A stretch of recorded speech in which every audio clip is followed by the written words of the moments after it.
And I have been talking to you a lot about the issue of men saying they're women and competing in women's sports, and the left being perfectly fine with that. So I've had Riley Gaines on before. She's a national champion swimmer. She doesn't want men who say they're women to compete in women's sports. So there's actually at the Leadership Institute, the Riley Gaines Center, and I have been asking you to go there and help out in any way you can, if only just know what they're doing. I have Riley Gaines on the line right now. You can see her at Salem, what is it, the Salem News Channel, right? Or just listen via whatever way you listen to the show. So Riley, how is the response and what are you up to right now? That's a loaded question. Today specifically, we are celebrating Real Women's Day. I had this idea a few months back in March during Women's History Month, which, let me be the first to say, I think all of these months and days of visibility and blah, blah, blah are stupid, right? But during Women's History Month, I noticed a common trend, and that trend was that in places where we were supposed to be honoring trailblazing women, we were honoring men. We saw ESPN do it in their Women's History Month segment regarding Leah Thomas and his brave and how he overcame adversity to achieve triumph and blah, blah, blah. Same thing with Hershey's. They were showcasing their Hershey's bar with a man. And so after seeing this, I thought, how can we honor real women again? I thought to myself, okay, after some brainstorming, October 10th. Of course, this is the 10th day of the 10th month, which in Roman numerals is XX.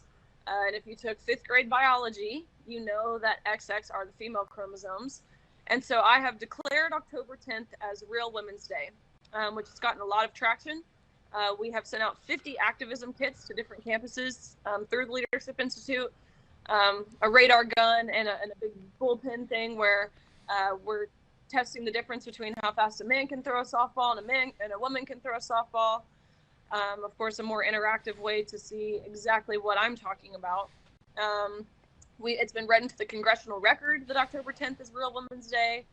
Lots of people are celebrating and have linked arms with me and declared this day Real Women's Day. That was brilliant. That was brilliant to have created that. Can you please expand on what ESPN did? Yes.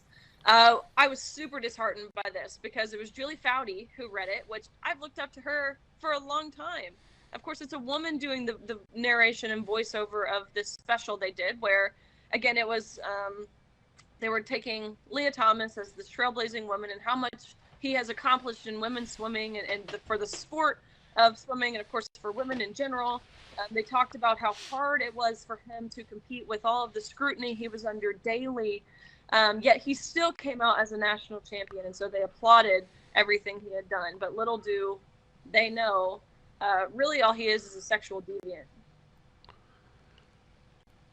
People need to know this, that ESPN thinks that Leah Thomas, a.k.a. William Thomas, is a hero? This narcissist?